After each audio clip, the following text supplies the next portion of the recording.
اگر یہ سارے ڈپارٹمنٹ، سارے شعبے امانت دار بن جائیں تو پھر یہ کیسے ممکن ہے کہ کوئی لیڈر ووٹنگ کے انتخابات میں دھاندلی کر کے دکھا دے؟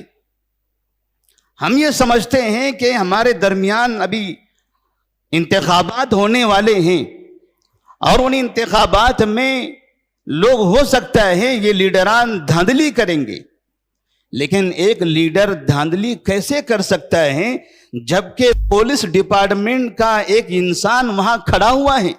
السلام علیکم ناظرین، میں آپ کا میزبان سید عبدالرؤف، آپ دیکھ رہے ہیں اسٹار نیوز ایکسپریس۔ آئیے ڈالتے ہیں آج کی اہم خبر کی طرف ایک نظر۔ ناظرین، آج کی خبر الیکشنز کو لے کر ہے۔ بتایا جا رہا ہے مئی 13، 2024 کو الیکشنز ہونے والے ہیں۔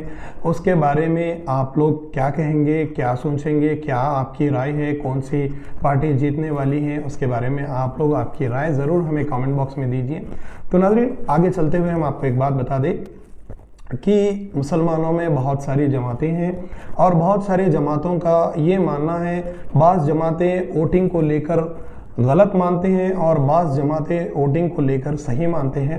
تو اس پر ہم نے ریسنٹلی ایک جمعے کا خطبہ سنا ہے جس میں عبد الواجد مدنی نے ایک جمعے کے خطبے میں ووٹنگ کے تعلق سے بتایا۔ بہت ہی پیاری پیاری باتیں انہوں نے بتائی اور ایک طویل گفتگو اس میں کیا ہے کہ ووٹ کیا دینا جائز ہے یا پھر حرام ہے، یا پھر ووٹ دیا جا سکتا یا پھر نہیں دیا جا سکتا۔ برکہ ایسے بہت سارے مسائل کو لے کر ایک جمعے کا خطبہ ہی عبد الواجد مدنی نے دیا ہے، جو کہ بہت ہی پیارے انداز میں دیا ہے۔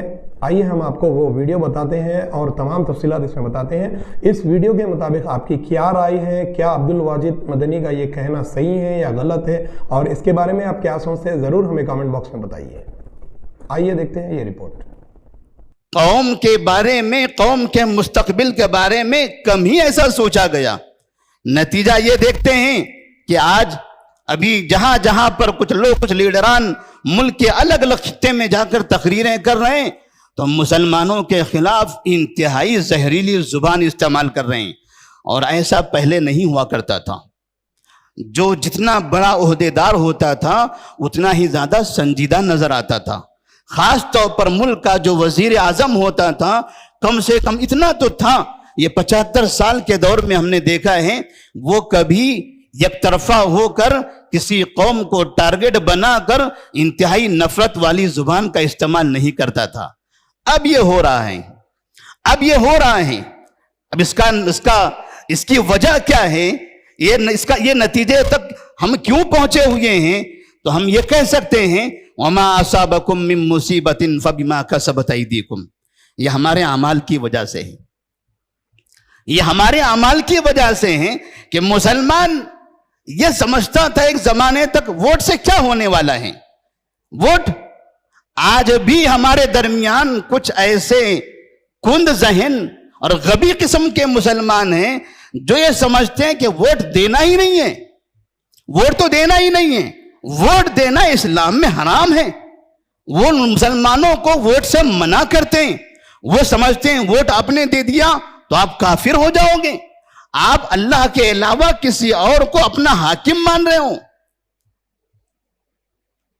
آپ کے لیے ضروری ہے، تمام مسلمانوں کے لیے، کہ خاص طور پر ایسے حالات میں تو جن مسلمانوں کو ووٹ کا حق ملا ہوا ہے، جو اس حالت کو، اس عمر کو پہنچے ہوئے ہیں اور ان کے پاس آئی ڈی کارڈ موجود ہے، ان سب کے لیے لازم ہوتا ہے کہ وہ اپنے ووٹ کا ضرور استعمال کریں اور مل کر متحد ہو کر ایسے شخص کا انتخاب ہمیں کرنا ہے جو مسلمانوں کے لیے کم سے کم نقصان دہ ہو۔ اب کون سی پارٹی، کون سی جماعت مسلمانوں کے لیے فائدہ مند ہوگی ہم نہیں کہہ سکتے۔ اتنا تو ہے کہ کوئی زیادہ نقصان دہ، کوئی کم نقصان دہ ہوگا۔ جیسے چند سال پہلے کی بات ہے، ترکیہ میں جب امریکن فوج کو وہاں اترنا تھا بغداد کو تباہ کرنے کے لیے، تو وہاں کے صدر کے سامنے امتحان آ گیا۔ اگر وہ اجازت دیں تب بھی پریشانی، نہ اجازت دیں تب بھی پریشانی، کرے تو کیا کریں؟ پارلیمنٹ میں جب مشورہ ہوا تو وہاں کے آج جو موجودہ صدر ہیں اس وقت بھی وہ تھے، تو انہوں نے کہا تھا کہ ہمیں اب یہاں پر اور بدتر میں فرق کرنا ہے. بد اور بدتر ان دونوں چیزوں کے درمیان ایک کو اختیار کرنا ہے. خیر نہیں ہے. یہاں دو ہی آپشن ہیں, ایک بد ہے اور دوسرا بدتر ہے. تو ہم بد کو اپنائیں گے. اور وہ بد کیا ہے؟ بد یہ ہے کہ اس قوم کو یہاں آنے دیا جائے اور اس قوم کو, اس فوج کو وہاں اتارا گیا اور وہاں سے انہوں نے عراق کو تباہ کر دیا. بعد مرتبہ ایسا ہوتا ہے اور ایسی حالات ہمارے ملک میں بھی کئی مرتبہ پیش آئے. ہم اگر یہ سمجھتے ہیں کہ ملک میں ہم ایسے انسان کا انتخاب کریں جو لیڈر ایماندار ہو, نیک ہو, سچا ہو, تو ہمیں سورج لے کر تلاش کرتے بیٹھنا پڑے گا. یہ مشکل ہے, یہ مشکل ہے. لیکن اتنا تو آپ کر سکتے ہیں کہ کوئی ہمارے لیے, ہماری قوم کے لیے زیادہ نقصان دہ ہے, اس سے بچانے کے لیے ہم کم نقصان دہ انسان کا انتخاب کریں. آپ اتنا کام کر سکتے ہو اور یہ آپ کو کرنا بہت ضروری ہے. یہ آپ کو کرنا بہت ضروری ہے. جبکہ انتخابی مشن میں علل اعلان یہ کہا جا رہا ہے کہ اگر ہماری جیت ہوگی تو ہم فلاں فلاں فلاں کام کر کے دکھائیں گے. اس میں کوئی بھی کام ملک کی ترقی کا نہیں ہے, اس میں سارے کام مسلمانوں کی تباہی کے ہیں. جب مسلمانوں کی تباہی کو ہی انہوں نے انتخابی مشن بنا رکھا ہے تو کیوں نہ ہم ایسے افراد کو جیتنے سے دور کریں. اس کا مطلب یہ ہوا کہ اس طرح اس ایسے ووٹ دے کر ہم مسلمانوں کی جان کی حفاظت کر سکتے ہیں, ان کے دین کی حفاظت کر سکتے ہیں, اور یہ ہمارے لیے ضروری ہوگا. اس لیے ہمارے درمیان میں جو افراد یہ ووٹ کی مخالفت کرتے ہوئے نظر آتے ہیں, نوجوانوں کو سمجھاتے ہیں یہ ووٹ دینا غلط ہے, ایسے لوگوں کو رانچی کے ہاسپٹل میں بھیجنے کی ضرورت ہے. یہ نادان لوگ ہیں, یہ اس قوم کے دشمن لوگ ہیں, یہ اس قوم کے ہاتھوں میں کھلواڑ بنے ہوئے ہیں. ہم نے ووٹ نہ دے کر بھی اپنا نقصان اٹھایا, اپنا نقصان کیا ہوا ہے. اس لیے چاہے وہ بزرگ ہو, چاہے وہ نوجوان ہو, چاہے وہ تعلیم یافتہ ہو, چاہے وہ تعلیم یافتہ نہ ہو, مرد ہو یا عورت ہو, جن کے پاس بھی ووٹر آئی ڈی ہے اس کے لیے ضروری ہے کہ وہ اپنے ووٹ کا صحیح استعمال کرے. ووٹ کا استعمال تو ہر حالت میں کرنا ہے. اور ساتھ میں اللہ تبارک و تعالیٰ نے فرمایا من یشفع شفاعتا حسنتا یکن لہ نصیب منہا ومن یشفع شفاعتا سیئتا یکن لہ کفل منہا وکان اللہ علی کل شیء مقیتا. یہ ووٹ کیا ہے؟ ہم کسی کے نام پر ووٹ دباتے ہیں. یہ ووٹ کا مطلب کیا ہو رہا ہے؟ ووٹ کا مطلب ہے الیکشن کمیشن کو ہم یہ بتانا چاہتے ہیں یہ جتنے امیدوار ہیں ان تمام امیدواروں میں کم سے کم نقصان دہ ہمارے لیے یہ آدمی ہے. ہم یہ کہہ کر یہ سمجھ کر ووٹ نہیں دے رہے ہیں کہ جتنے امیدوار ہیں ان تمام امیدواروں میں یہ آدمی کل ہمارا خطیب ہوگا, یہ آدمی جس کو ہم ووٹ دے رہے ہیں کل ہمارا امام ہوگا, وہ کل ہمارا قاضی ہوگا, وہ کل ہماری شریعت سازی کا کام کرنے والا ہوگا. نہیں, ہم یہ سمجھ رہے ہیں کہ جتنے افراد یہاں پر امیدوار ہیں ان میں کم سے کم اتنا تو ہے کہ ہماری نظر میں یہ آدمی ملک کے لیے تھوڑا بہت وفادار ہے, ہماری قوم کے لیے, ہمارے لیے یہ کم سے کم نقصان دہ ہیں, ورنہ اس کے مقابلے میں دوسرے بہت زیادہ نقصان دہ ہیں. بس اسی کا انتخاب ہے. ورنہ یہ انتخاب کا یہ مطلب نہیں ہے کہ ہم نے کسی کو ووٹ دیا تو اس کو خدا بنا لیا, کسی کو ووٹ دیا تو اس کو نبی بنا لیا. لوگ اس طرح کی باتیں کر کے مسلمانوں کو ووٹ سے دور کر رہے ہیں اور پھر دوسرے اپنی بازی لے جا کر اپنا کام کرتے چلے جا رہے ہیں. ساتھ میں مسلمانوں کے لیے یہاں یہ پیغام بھی ہوتا ہے کہ ہم جہاں اوپر کے انتخابات میں شفافیت چاہتے ہیں ایسے ہی اپنی زندگی کو بھی صاف و شفاف رکھیں. خود کی زندگی صاف و شفاف نہ ہو تو کبھی دوسروں سے اچھائی کی امید نہ کریں, کبھی یہ تمنا نہ کریں کہ دوسرا میرے ساتھ انصاف کرے گا جبکہ میں خود بے انصافی کے دلدل میں پھنسا ہوا ہوں اور ہماری مسجدیں، ہمارے مدرسے، ہماری جمعیتیں، یہ اس ملک کی سرکاری جو انتخابات ہوتے ہیں ان انتخابات سے کئی بدتر حالت میں ہیں۔ ان کے انتخابات کی جو شکلیں ہوتی ہیں، ہم نے کئی انتخابات دیکھے ہیں۔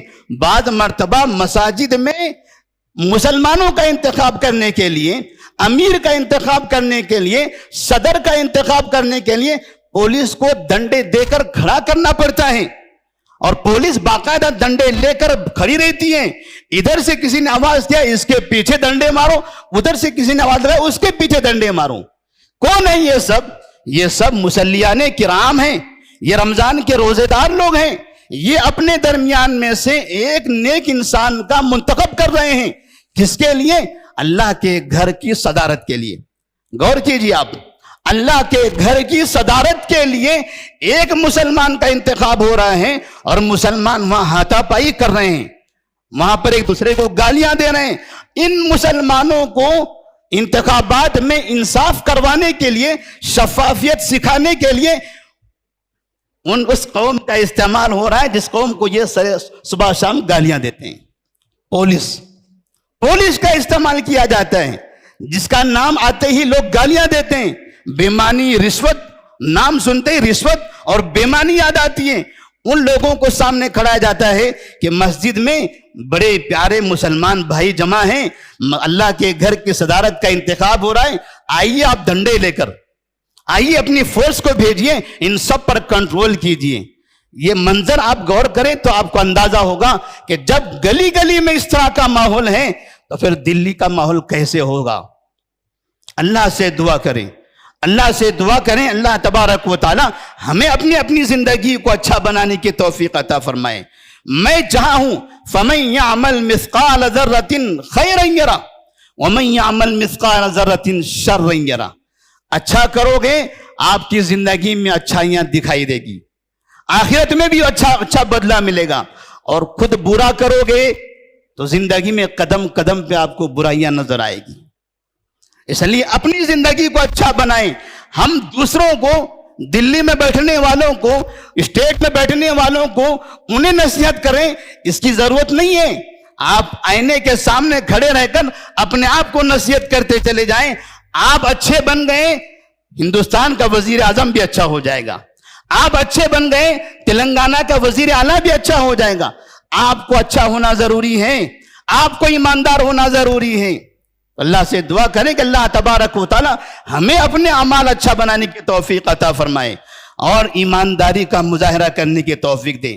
چاہے مسجد ہو، مدرسہ ہو، جماعت ہو، سیاسی الیکشن ہو، کوئی بھی جگہ ہو، مسلمان کو ہر جگہ، یہ نہیں کہ صرف فلاں جگہ پر ایمانداری ہے، زندگی کے میدان میں جب آنکھ کھلے آنکھ بند ہونے تک ہر جگہ ایمانداری کے ساتھ رہنا ہے، تبھی ہماری زندگی اچھی ہوگی۔ اور انشاءاللہ ہمیں امید ہے کہ ہم مسلمانوں میں بہت سے ایسے نیک افراد موجود ہیں جن کی ایمانداری، جن کی نیکیاں، جن کا صدقہ و خیرات، جن کا اخلاص، جن کی تعلیم، جن کی تربیت ہمارے درمیان اس طرح سے ہے۔ ہمیں امید ہے کہ انشاءاللہ مستقبل میں مسلمانوں کی زندگی بہتر ہوگی، مسلمانوں کا مستقبل اس ملک میں سنہرا ہوگا۔ یہ ڈر، یہ خوف، یہ نعرے، یہ اس طرح کی چیزیں بہت ہوتے رہیں گے، لیکن امتحان بھی ہوگا، امتحان بھی ہوگا۔ اللہ نے فرمایا تھا امتحان بھی ہوگا، نبی نے بھی کہا تھا امتحان بھی ہوگا۔ کیا تم یہ سمجھتے ہو؟ افحسبتم ان تدخلوا الجنہ ولم یأتکم مثل الذین خلوا من قبلکم مستهم الباساء والضراء وزلزلوا حتى يقول الرسول والذين آمنوا معه متى نصر الله الا ان نصر الله قریب، الا ان نصر الله قریب۔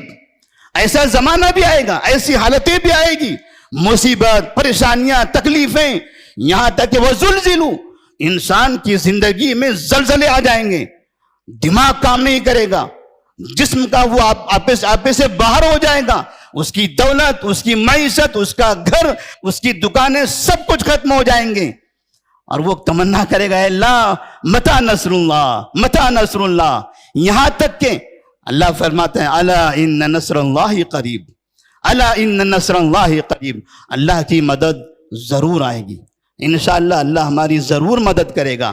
ہم اللہ سے دعا کرتے ہیں اللہ تبارک و تعالی ہم سب کی مدد فرمائے، جہاں بھی مسلمان موجود ہیں اللہ تبارک و تعالی ان سب کی مدد فرمائے، انہیں اپنے ایمان کی حفاظت کرنے، اپنے عقیدے کی حفاظت کرنے کی توفیق عطا فرمائے، انہیں اپنے اعمال، اپنے اخلاق اچھا بنانے کی توفیق عطا فرمائے، دین اسلام پر قائم رہنے کی توفیق عطا فرمائے، نبی صلی اللہ علیہ وسلم کی سنت پر عمل کرنے کی توفیق عطا فرمائے۔ وآخر دعوانا الحمدللہ رب العالمین۔